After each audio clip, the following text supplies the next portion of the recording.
जळगावच्या भादली गावातील जिल्हा परिषद शाळा मोडकळीस आलेली आहे। विद्यार्थ्यांचा जीव धोक्यात आल्याने शाळेची दुरुस्ती करण्याची मागणी ग्रामस्थांनी केली आहे। नांदेडच्या माळेगावमधील श्री खंडोबाच्या यात्रेची तयारी पूर्ण झालेली आहे। 4 दिवस ही यात्रा सुरू राहणार आहे। पशूंच्या बाजारांसाठी ही यात्रा प्रसिद्ध असून खासदार रवींद्र चव्हाण यांनी यात्रेच्या तयारीचा आढावा घेतला आहे।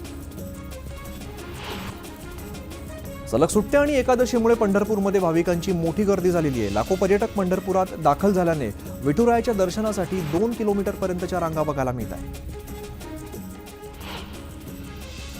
मालवणमधील राजकोट किल्ल्यावरती छत्रपती शिवाजी महाराजांचा पुतळा उभारणीच्या कामाला आता सुरुवात झालेली आहे। 3 मीटर उंचीच्या चौथऱ्यावरती पूर्णाकृती पुतळा उभारला जाणार आहे। पंढरपुरातील चंद्रभागा नदी ही प्रचंड घाणीच्या विळख्यामध्ये अडकलेली आहे। दरम्यान चंद्रभागा नदी स्वच्छ करा, अन्यथा चंद्रभागेतील कचरा शासकीय अधिकाऱ्यांच्या दालनात टाकला जाईल असा इशारा महर्षी वाल्मिकी संघाचे अध्यक्ष गणेश अंकुशराव यांनी दिला। करमाळ्याच्या अनेक भागामध्ये नगरपालिकेकडून दूषित पाण्याचा पुरवठा केला जातोय। वारंवार तक्रारी करून सुद्धा पालिकेचं दुर्लक्ष होत असल्याचा आरोप नागरिक करतात। हिंगोलीमध्ये पोलीस कर्मचाऱ्यांना नवीन घरं दिली जाणार आहेत, त्यामुळे पोलीस वसाहतीत जुनी घरं पाडण्याचं काम सुरू केलं आहे। उल्हासनगरमधील वाहन चालकांना सांता क्लॉजने नियमांचे धडे दिलेले आहेत। विविध चौकात वाहतूक पोलिसांसह सांता क्लॉजने वाहन चालकांचं लक्ष वेधत त्यांना वाहतुकीचे नियम पाळण्याचं आवाहन केलं आहे। भारतीय क्रिकेट संघाचा माजी गोलंदाज प्रसिद्ध क्रिकेटर जहीर खान याने पत्नी अभिनेत्री सागरिका घाडगेसह साई दरबारी दर्शन घेतलेलं आहे। यावेळेला साईबाबा संस्थांच्या वतीने जहीर खान आणि अभिनेत्री सागरिका घाडगे दाम्पत्याचा सत्कार केला। गोंदियामध्ये शक्ती दिनानिमित्त आदिवासी बांधवांकडून भव्य रॅली काढण्यात आली। रॅलीमध्ये आदिवासी संस्कृतीचं दर्शन घडवणारं नृत्य सादर करण्यात आलं। पाचोऱ्यामध्ये बसचं स्टेअरिंग व्हायब्रेट होत असताना सुद्धा चालकाने बस आगाराबाहेर काढली। प्रवाशांना घेऊन निघालेल्या बस भंगार अवस्थेतील बसचा व्हिडिओ सोशल मीडियावरती व्हायरल होतोय। छत्रपती संभाजीनगरच्या सम्राट अशोक बुद्ध विहारमधून गौतम बुद्धांची मूर्ती चोरीला गेलेली आहे, त्यामुळे आंबेडकरी समाज आक्रमक झालाय। पोलिसांनी तात्काळ कारवाई न केल्यास छत्रपती संभाजीनगर जळगाव राष्ट्रीय महामार्ग रोखण्याचा इशारा आंदोलकांनी दिला। नाशिकच्या दिंडोरीमध्ये बनावट नोटांचा छापखाना उद्ध्वस्त करण्यात आलेला आहे। प्रिंटर, कागद आणि मोबाईल पोलिसांकडून जप्त करण्यात आलेला आहे। 20,700 रुपयांचा मुद्देमालासह तिघांना बेड्या ठोकण्यात आल्या। बीड जिल्ह्यातील एका वरिष्ठ पोलीस अधिकाऱ्याने बदलीसाठी थेट पोलीस महासंचालकांकडे अर्ज केलेला आहे। त्यात त्यांनी कारण जरी घरगुती दिलं असलं तरी सध्याची जिल्ह्याची स्थिती पाहताच बीड सोडण्याचा निर्णय घेतल्याचं पोलीस दलामध्ये चर्चा आहे। आळंदीमध्ये संत ज्ञानेश्वर महाराजांच्या संजीवन समाधी मंदिरामध्ये सफला एकादशी निमित्त देशी विदेशी फुलांची आकर्षक अशी सजावट करण्यात आलेली आहे। पहाटेच्या सुमारास माऊलींच्या संजीवन समाधीवरती अभिषेक केल्यानंतर माऊलींची पूजा करण्यात आली। नाताळच्या सुट्टीमध्ये किल्ले रायगडला भेट देणाऱ्या पर्यटकांची संख्या मोठी आहे। सध्या रायगड किल्ला पर्यटकांच्या गर्दीने फुलून गेलेला आहे। यामध्ये शिवभक्तांप्रमाणेच शैक्षणिक सहली देखील रायगडावरती येत आहेत। अमरावती जिल्ह्यातील दर्यापूर बस आगारातून बस फेऱ्या लेट होत असल्याने विद्यार्थी आणि प्रवाशांची तारांबळ उडते।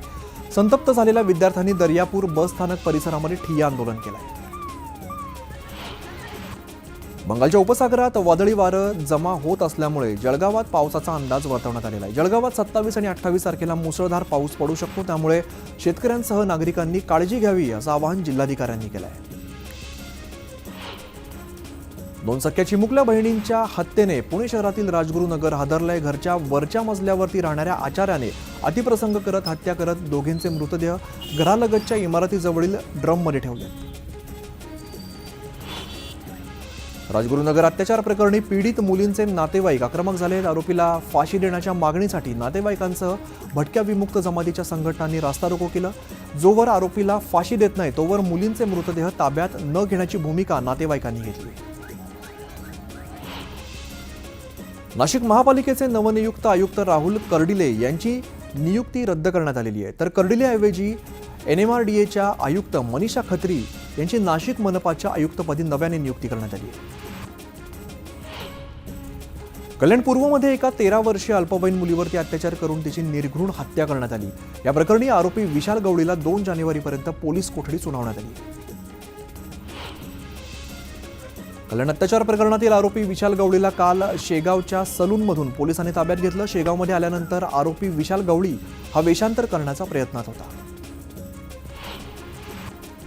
मुख्यमंत्री देवेंद्र फडणवीसांनी कल्याणच्या घटनेची गंभीर दखल घेत ठाणे पोलीस आयुक्तांशी फोनवरून चर्चा केली आहे. विकृतांना कठोर शिक्षा झाली पाहिजे, हा खटला जलदगती न्यायालयात चालवा असे आदेश पोलीस आयुक्तांना दिले.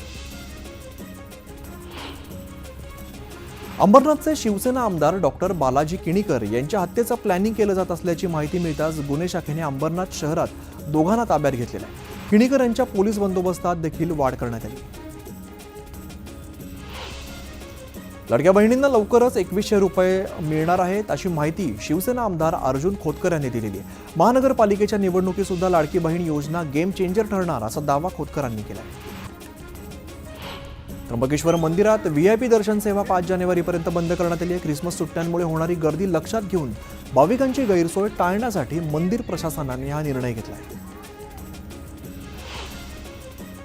धाराशिवमध्ये शेतकऱ्याला मारहाण केल्याप्रकरणी पवनचक्की कंपनीसह 13 जणांवरती गुन्हा दाखल करण्यात आलेला आहे. शेतकऱ्यांच्या मारहाणीची बातमी न्यूज 18 लोकमतने दाखवल्यानंतर पोलिसांनी गुन्हा दाखल करून घेतला आहे. सोन्याच्या पाठोपाठ आता चांदीच्या दागिन्यांसाठी सुद्धा आता हॉलमार्किंग करण्यात येणार असल्याची माहिती समोर येते. चांदी किंवा चांदीचे दागिने खरेदी विक्री करण्यासाठी नियम बनवण्याची तयारी सरकारकडून सुरू असल्याची माहिती समोर येते. स्वस्त धान्य दुकानातून मिळणाऱ्या स्वस्त वस्तूंचा लाभ मिळवण्यासाठी आता नागरिकांना शिधापत्रिका दाखवण्याची गरज राहणार नाहीये. सरकारने मेरा रेशन 2.0 हे विशेष ॲप आणलेलं असून त्यावरील नोंदीच्या आधारे लाभकर्त्यांना आता वस्तूंचा लाभ घेता येणार आहे. धाराशिवमध्ये महसूल राज्यमंत्री योगेश कदम यांचे भावी पालकमंत्री अशा आशयाचे बॅनर्स लागण्यात आलेले आहेत. जिल्हाधिकारी कार्यालयासमोरच बॅनरबाजी करण्यात आली आहे. पालकमंत्री पदाचं वाटप 100% पूर्ण झालंय. येत्या 2 ते 3 दिवसात पालकमंत्री पदाचं वाटप जाहीर होईल अशी माहिती उदय सामंत यांनी दिली आहे.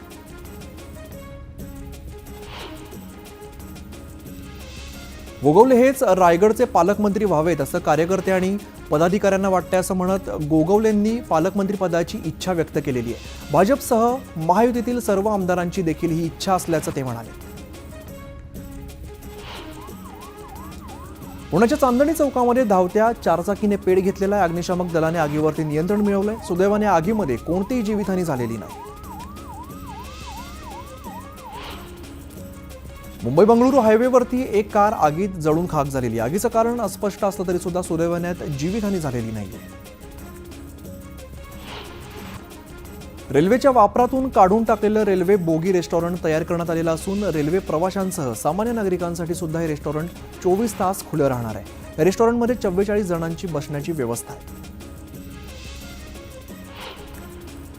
मुंबईमध्ये वायू प्रदूषणाचं प्रमाण वाढल्यामुळे महापालिका ॲक्शन मोडमध्ये आलेली आहे. प्रदूषण करणाऱ्यांविरुद्ध कारवाईची मोहीम तीव्र केली आहे. बुधवारी 56,700 रुपयांचा दंड वसूल करत 224 टन कचरा आणि अन्य प्रदूषण करणारं साहित्य महापालिकेने जप्त केलं आहे.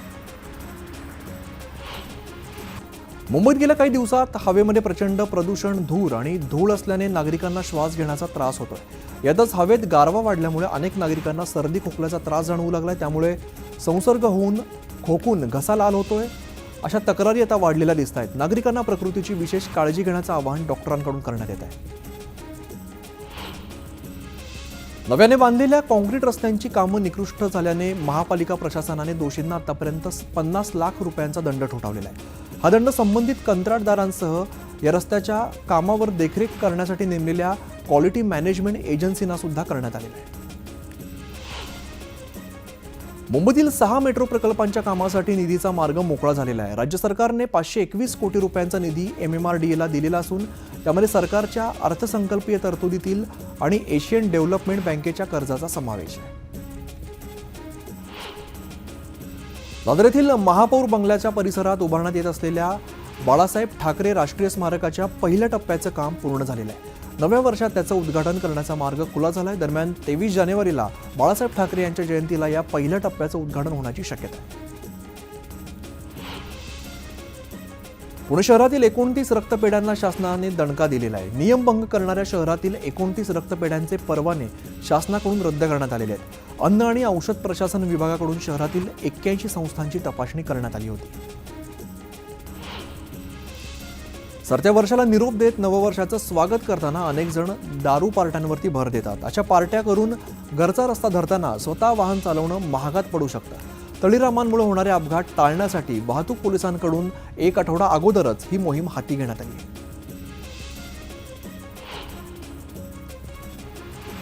रावेर तालुक्यातील सावदा इथे गेल्या 3 महिन्यांपासून गढूळ पाणी पुरवठा होतोय. त्यामुळे नागरिकांचं आरोग्य धोक्यात आलेलं आहे. त्यामुळे संतप्त नागरिकांनी स्वच्छ पाणी पुरवठा न झाल्यास आंदोलन करू असा इशारा दिला आहे. बीडमधील पोलीस अधीक्षकांच्या कार्यालयातून तब्बल 10 बॅटऱ्यांची चोरी करण्यात आल्याचा धक्कादायक प्रकार समोर आलेला आहे. विशेष म्हणजे पोलिसांनीच ही चोरी केल्याचं उघड झालं. या प्रकरणी सहाय्यक फौजदार आणि दुकानदार यांना पोलिसांनी रंगेहात पकडलंय. कराडमध्ये शासकीय नोकरीचा आमिष दाखवून एका तोतया IPS अधिकाऱ्याने तरुणांची कोट्यावधींची फसवणूक केलेली आहे. पुणे, सातारा, सांगली आणि सोलापुरातील तरुणांना कोट्यावधींचा गंडा घातलाय. या प्रकरणी पोलिसांनी तोतया पोलीस अधिकाऱ्याला ताब्यात घेतलाय.